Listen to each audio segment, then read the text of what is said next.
Coming into this cycle, the crypto space started off highly optimistic on the promise of outsized returns via altcoins. It's no secret that altcoins are the only way in crypto and perhaps all financial markets period to get 4-digit percentage multiples on an investment within a relatively short period of time. If we're talking the bottom of cycles to their imminent tops, traditionally that's been give or take 2 years. There's no other vehicle that gives you these gains specifically in terms of risk. But make no mistake, risk is still paramount when talking about altcoins, where the biggest risk this cycle turned out not to be the rug of these crypto, but instead the fact that they may not pump at all. It checks out completely, however. As I said during the bear in 22, I found way too many people buying any altcoin expecting it to do altcoin things. But it made me uncomfortable how perpetuated this belief was. I knew the market had to in some way dispense this possibility to make most lose the long-term trade like it always does. It's now Q3 2024, and the market has absolutely crushed the altcoin investment thesis in a way more brutal than I ever thought it would. Paramount winners of last cycle catching no bid whatsoever. Polygon, Quant, Polkadot, Filecoin, VeChain, Algorand, Gala Games, and more. Still at the same prices as they were in the depths of the bear market, while Bitcoin is at all-time highs. Furthermore, new hyped crypto coming into this cycle trading like scams. Aptos, Athena, Starknet, Dimension, hosting huge technological advancements just to go live and drop straight to the gutter. In summary, we went from an extremely bullish bias in altcoins to the feeling of despair. This prompted me to make this video, to give you insight on why I'm still fairly hopeful on altcoins. The goal isn't to bring your expectation back to these levels, but rather something in the middle, to show you why it's not up only for all altcoins and how it is harder than ever before, but also that the altcoins will still give outsized gains. If you don't believe me, continue watching. Also subscribe while you're at it to never miss another upload, and sign up to one of our partner exchanges CoinW and Fairdesk with links in description. CoinW is quite literally giving away free money for some very simple tasks like just signing up. And Fairdesk has some of the cheapest trading fees in the entire space. They're both non-KYC and non-VPN, so the USA, UK, Australia, Canada, no matter where you're from, you can freely trade assets with no worries of a buy bit get mexy type of situation happening soon. Bitcoin is at all-time highs, and we've still no idea who the altcoin winners are of this cycle. Surely I shouldn't have to explain how great of an opportunity that is. We'll be analyzing and breaking down this disparity between not knowing and knowing to reflect what it is I mean, where I'll be using liquidity as the focal point of this convo. But first, let's find traits of the so-called winners of previous cycles. In my opinion, a true out-and-out winner is a project that receives more than $20 billion in valuation, as catching the lows on these projects yields life-changing gains, and catching the second or third bottoms preceding those numbers also bears high returns, which is the period I believe we're in right now. In 2017, 4 altcoins hit 20 billion, being ETH, BCH, XRP, and Cardano. And because 20 billion was a substantial amount at that time, I've also included some honorable mentions who got to high amounts, all things considered. And here I have the list of projects who got to 20 billion last cycle. From 2017, ETH, XRP, Cardano, Litecoin, and BCH are the only ones to hit 20 billion again for a second consecutive cycle. In 2021, there were 4 times the projects to hit 20 billion. As far as projecting for the assets to do so this cycle, I want to categorize these crypto to make things easier. So ETH is separate from every crypto here, as it's obviously transcended just being a regular altcoin. But just like ETH from 2017 to 2021 was an absolute project, between 2021 and this cycle, the absolutes are BNB and Sol. Then just like how XRP and Cardano were locks to repeat 20 billion in their second cycle, likely more, the locks this time around are dogecoin, Link, Avalanche, and ICP. And then just like from 2017 to 2021 how something like a Litecoin was a courtesy placer, I think the courtesy projects of this cycle are XRP, Cardano, Polkadot, Uni, and Shiba Inu. And just like how Neo and Dash died between 2017 and 2021, those who have gone extinct this time around from last cycle are BCH, Litecoin, Terra, Luna, Crow, and Matic. We haven't even got to the main point of this video yet, so don't get into specifics with market caps or offended I've addressed a certain crypto a specific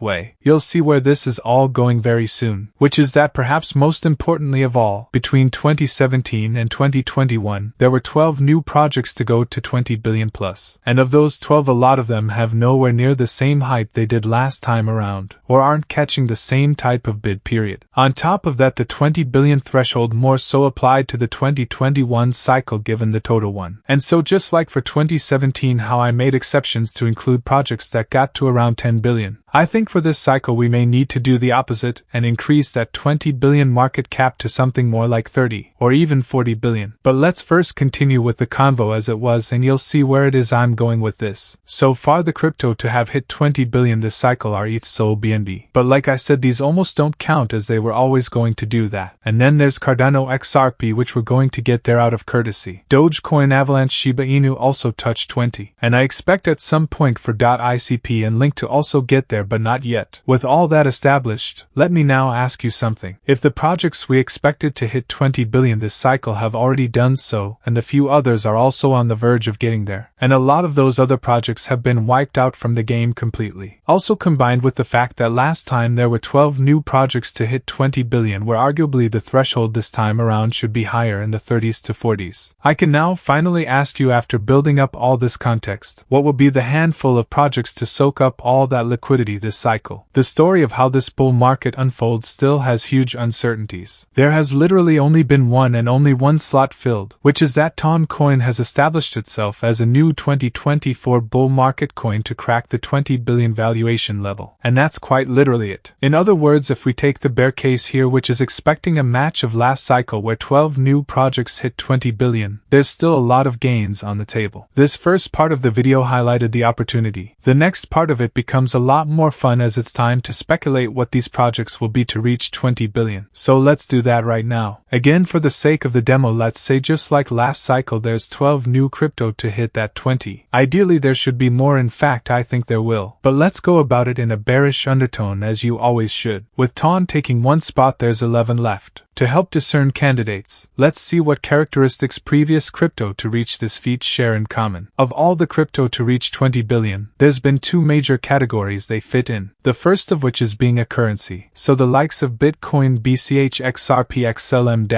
and so on. It checks out though, because ask yourself, at what valuation does a currency begin to be overvalued? That question within itself doesn't make sense. There is no ceiling for the market cap of a currency. A currency is a currency. The only thing stopping it is if people want to use the currency or not, where obviously for the most part there's been none outside of Bitcoin. But as you can imagine, that speculation and hype of a specific currency after its inception leads to incredible bids regardless. I assume by now you've figured out where we're going with this, which is that pertaining to this cycle in specific, there's a crypto belonging to the currency subset that has taken the industry by storm. That of course being kaspa. Kaspa launched in the summer of 22 with the core function of acting as a currency. At the time I remember many fading it, as the currency product market fit didn't seem like the best, in contrast to the excitement that things like ETH L2s or AI had. But could it be that kaspa used this to their advantage, knowing the success currencies have had previously, whereas all those other things were based on speculation? Regardless, 2 years later kaspa has done a 900x from lows, going nowhere but up and to the right, and in my opinion probably the easiest guess as to one of those new crypto hitting 20 billion this cycle, covering the whole currency side of things. That'd be a little less than a 5x from now, putting kaspa at around 82 cents per coin. After currencies, the next major category of crypto to reach those high valuations are smart contract platforms. This includes the Ethereums, Cardanos, BNB, Polkadot, ICP, AVAX, and alike. Like currencies, this also checks out. There is a bit more to reference, unlike currencies such as applications built on the layer, value accrual to the token, core developers, partnerships, and more. But the bid side of things will always be there, as it's the assumption that if a smart contract does garner mass adoption, then obviously the token would be needed as gas and likely other mechanisms. And so a lot of the time, this drives the bid of block space far beyond actual development and use. Cardano is the perfect example, spending previous cycle giving nothing but promises, resulting in their devoted community to send this thing to 100 without any traction on the chain whatsoever. So again, it makes sense why these layers can harbor so much liquidity if given. And so what are the candidates of this cycle? There's no standout here like there was with the currencies, but the players in my opinion are near protocol, aptos, stacks, maybe something like an hbar, injective, arweave, sui, fantom, celestia, Celestia, and Say network. What's great though is of the 12 slots smart contract plays will probably make up the highest amount. In fact, toncoin is already the first layer to do so. I wouldn't be surprised if another 3 to 5 join. Near and ICP probably have the highest likelihood given their valuations are already relatively high. But then after that, a lot of the others are more than a 10x away. I personally hold at the very least a small bag of all of them, with higher concentrated bets on arweave, injective, and celestia. But if you've lost track of where we're going with this, we know there's gotta be some new projects to hit market caps in the tens of billions. And these names so far are among those with the highest chances. The currency and the smart contract layer are typically crypto to do so, but some other categories include meme coins. Memes check out as well, as people, especially novice retail, find comfort in not being obliged to the tech side of crypto. To them, holding a dog or cat coin makes things more digestible and allows for higher conviction. It makes sense why crypto like Doge and Shiba Inu got to those higher targets, and with this cycle in particular, and the meme coin interest like never before. It'd be extremely shocking if at least one of these new memes doesn't get to 20 billion plus. Pepe is a quarter way, they're sitting at 5 billion. I think it does that, but if this ends up being the meme cycle so many think where I too am one of them, then I'd be seriously looking at with bonk, Brett, popcat, Mew, and Mog. I think not having meme coin exposure is silly. I personally went with Pepe and Whiff, but all of these are candidates to make aggressive runs even from here. Now where you won't have to speculate for this cycle is oracles. Chainlink getting to 20 billion last cycle I think was a unique situation, a one-off. It literally engulfed the smart contract data provider role of pretty much everything in Web3. This forced people to buy the Link token given that it's tied to one of the most important infrastructure in blockchain. But I don't think we see an oracle do this again. But that does allow us to ask, what will be the unique one-off projects of this cycle to do something similar, where they're sort of isolated from other projects out there but have the ability to carry big amounts of liquidity within its token? I think the cases of those this cycle are bittensor, and possibly something like a filecoin, maybe a layer 0. These are once again secluded projects that have something going for them, and have the ability to receive a lot of money. Where now I suppose is the perfect time to address that. Why do I keep referencing the ability for these projects to receive large valuations? Because surprisingly, the one category of crypto that throughout history has had the worst odds of getting to tens of billions are applications. The only one to ever do so is Uniswap, that's it. No other crypto related to any dApp has gotten that high. And I know I said it's surprising, but in all honesty it isn't. If we compare to the other categories, it doesn't have the same limitless top. Currencies can be deemed fair at any valuation, but there's always a point where a dApp will be seen as overvalued. The speculation on layer 1s and its usage causes a dramatic bid. The speculation on a dApp thus far doesn't come anywhere close. A dApp will never elicit an investor to be as trigger happy on the buy button as meme coins create, which is why the last place I'd be looking to make up that cluster of the biggest winners this cycle are decentralized application projects. There still are a handful that'll make that type of run, however. Those with the highest market caps right now are Uniswap at 5 billion, which by the way sits at the 24th spot. So the highest ranking dApp isn't even a top 20 project. And then we got ASI at 3 billion, rndr at almost 3 as is with Maker, VeChain the Graph, and Rune at 2. I remember one time I said I think Tau is the better vessel to receive liquidity over rndr, and this raised a lot of questions. But given the context of this video, I'll make that point more clear. Rndr is the token corresponding to the application rndr network, a decentralized computational power lending protocol. The avenues for the rndr token to gain value are limited to how much the GPU sources of the network are used, and also the speculation of such. Bittensor, on the other hand, is an open distributed AI model that incentivizes crowd-sourced network completion, where for instance subnet 27 of Bittensor is alone competing with rndr and other computational lending platforms hosting over 600 GPUs and counting. This isn't a direct comparison of rndr and Bittensor, and saying one is superior to the other. I have large positions in both for a reason, but rather to showcase why the bids on dApps have always been relatively bound. Whereas conversely, for something like a Bittensor, there's also the case of LLM, stable diffusion, financial market predictions, sports predictions, and on and on and on. All of which promoting Tau, the unit in the middle of it all. In other words, there's abundantly more routes for the bid. I won't leave you high and dry, however. I said I'd make a list of 12, so here it is. Ton has already left its mark. Kaspa I'm throwing in there as the currency, and this one I'm most confident in. For the smart contract layers, I think NEAR has to be in there, and then the rest I'm not as confident on, but I'll also add injective, celestia, SUI, and ICP. For the memes I'll go Pepe and Whiff, but bonk Brett, and the others are also as likely. This one I think boils down to luck. For the dApps I'll add ASI and render, though with the dApps I have the least conviction in getting to those numbers, and nor are my sell strategies tuned to such. And then for the unique one of this cycle I got bittensor. If you disagree with my picks, that's more than fair, but if you're reluctant to accept the thesis as a whole and how and why these many crypto will be this successful, that's where I'd like to argue. I feel I went about this in a fairly bearish undertone, where the main question I'd ask every time is, if this doesn't pan out, then what will? And if it isn't these subset of crypto or something close to it, then what is it? Which is why, based on that, I then say there's still ample opportunity, as evidently the targets for a lot of these valuations are still decently removed. The only counter I'd be willing to accept is we don't get an alt season at all, in that we get some sort of blow-off top angle now and go quickly into a deflationary bust type of environment soon after, where altcoins don't really get that time to go up in accordance to Bitcoin like they often do. That situation is more than possible, and we'll soon find out with a potential surprise rate cut this Wednesday. But until then, I'm still looking forward for an altcoin season, where if that is the case, I've laid out how I think big caps will do in that scenario, and also in a way indirectly stated mid and small caps have even greater upside than what the majority of this video showed. We'll leave that topic for a next video, which if you haven't already, make sure you're subscribed, because if you made it this far and still somehow aren't, then I really don't know what to say. If you have any questions, you can get in contact with me on Instagram. I'd love to help out. Sign up to those exchanges below, and I will see you all soon.